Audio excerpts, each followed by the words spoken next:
In this episode, we talk about what foreign language to consider when dubbing your episodes, how to get 4 times the engagement with little extra work, and the secret to having a great YouTube experience. Coming up. What's up, influencers? I've got an exciting interview with my friend BASHO from BASHO Friends. Thank you so much for being here. Thanks for having me, Benji. Welcome to Video Influencers. Here helping you build your influence, income, and impact with online videos. And BASHO, I want you to tell me a little bit about your channel, but just to give you guys a little heads up what it is a multilingual educational channel utilizing animated and fun music videos to do that. Hey, I couldn't have done it any better myself. There you go. Can you tell us a little bit more about what's on your channel, on what the goal of the channel is, and also like the journey to actually get to your channel, like what was the inspiration to start it? Sure. Yeah, BASHO Friends is a channel for teaching languages through hip-hop music videos, and we're expanding into teaching just about anything through music. Yeah. At the very beginning, I was teaching bilingual kindergarten, Yep. and I sang my way through class, sang my way through teaching the kids this, that, and the other. Taught preschool that way, ran an after-school program that way, and in about 2008, Yeah. I started writing songs and producing CDs. Yep. And over the course of 2 years, I produced 2 albums in Spanish, 1 in Mandarin, 1 in French, and 1 in English. Yep. All for this mommy and me kind of language classes. And then I would post a few up on YouTube with the lyrics, and people loved them. Yeah. And I realized that there was a real market there for people wanting to learn languages through music. Yeah, and BASHO just recently hit me up, and immediately I looked at his channel. I was like, this is so dope, especially being a father and wanting my kids to learn different languages. I was like, this is exactly what I would not only want my kids to watch and start watching. They're going to start watching, by the way, right? But I know that a lot of parents out there probably not only appreciate it, but will soon start finding your channel and also showing their kids, right? Thank you for what you do for all of the kids out there in a very fun way too. It's not like a boring channel where you just, you're utilizing the music and the animations. The subject of language, right? Like different languages on YouTube is interesting because YouTube, the headquarters, they're telling a lot of the creators you should start considering other languages for your videos, right? Whether having them dubbed or even have closed captions, right? If you guys don't know what that means, dubbing means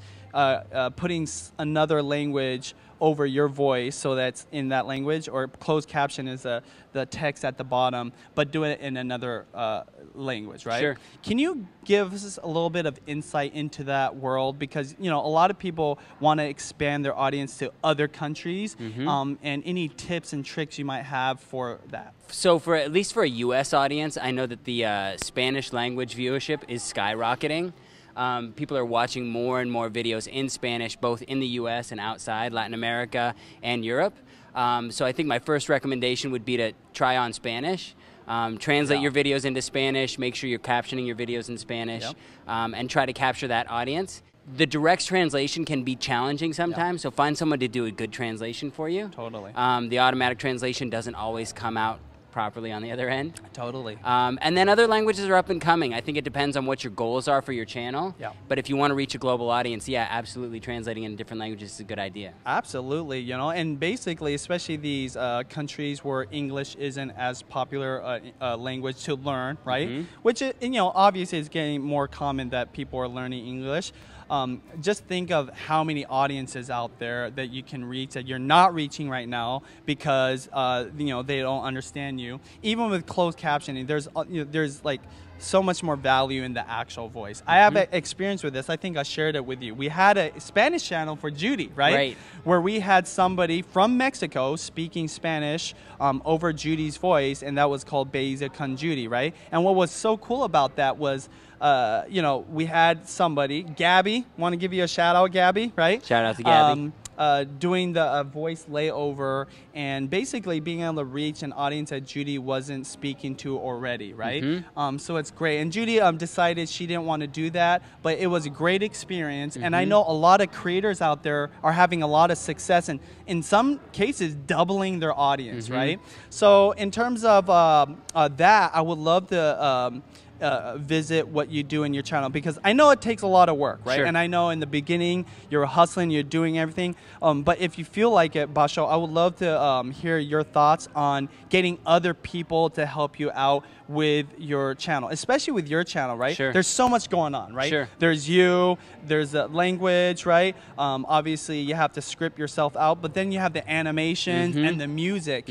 What advice would you give creators about working with other people in different ways to be able to create the kind of content that you're doing? Sure. I think initially it's like invest the time up front. Totally. I spend a huge amount of time trying to find the right people for the team. Yep. And it's about like putting out the right job description, sifting through lots of resumes, asking the right questions in terms of bringing people in. Because ultimately what you're trying to do is create an extension of your brand. Yep. So they have to understand what you're doing, why you're doing it, and especially in translation, if you're translating into languages that you don't know, there's a lot of trust that goes in there, right? Like I have an Arabic speaker that I'm working with, and it took a long time to build that trust. I would hire her, and then I would hire someone else to read her translations, and after 10, 20 videos, I felt confident that, yeah, this was the real thing.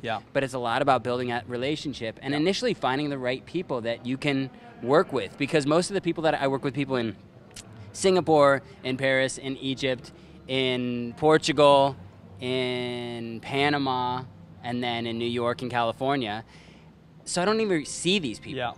So over time, building a relationship on the internet is really useful. Totally. And you know, the thing I want to highlight is the fact that there are people out there that are willing to do this, right? That have this service. That's their job, right?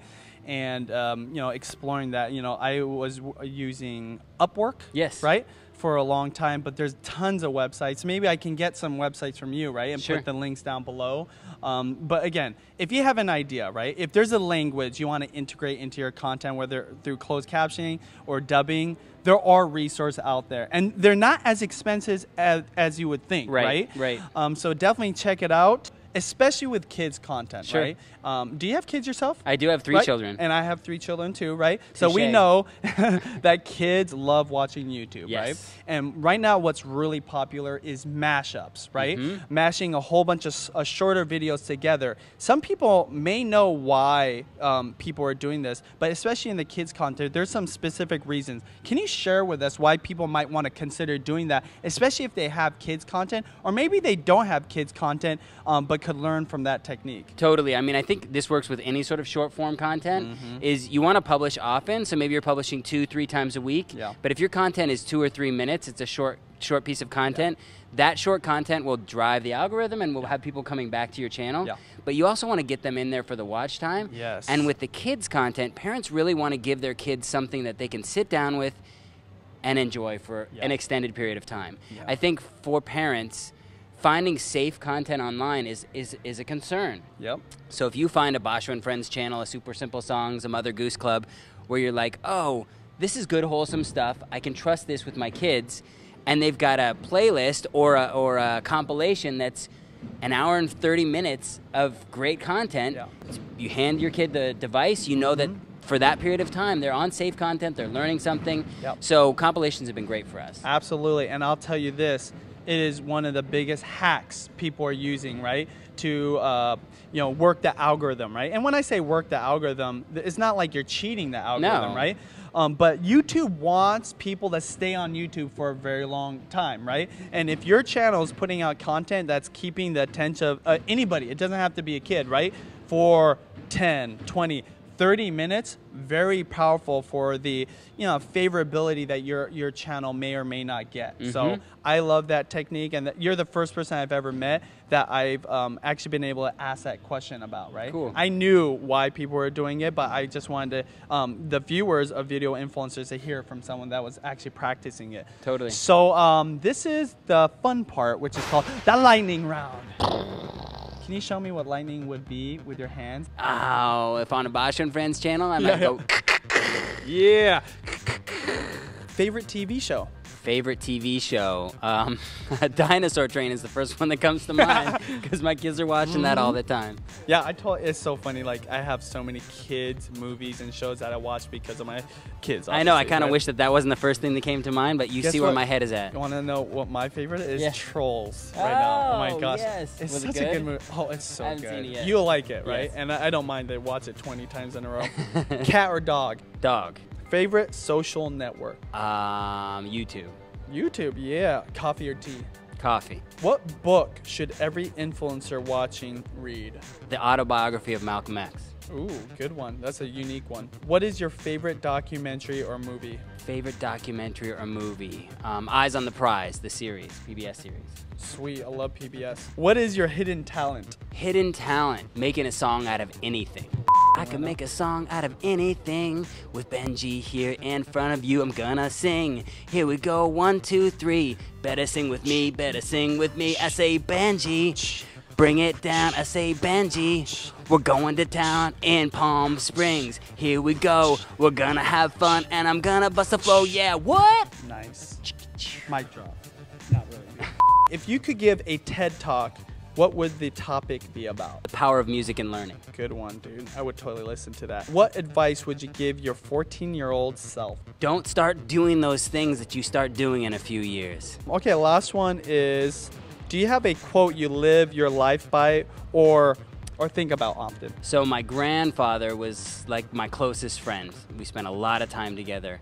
And as I was a young man and growing up, his advice to me was always, if you're not having fun, it's not worth doing.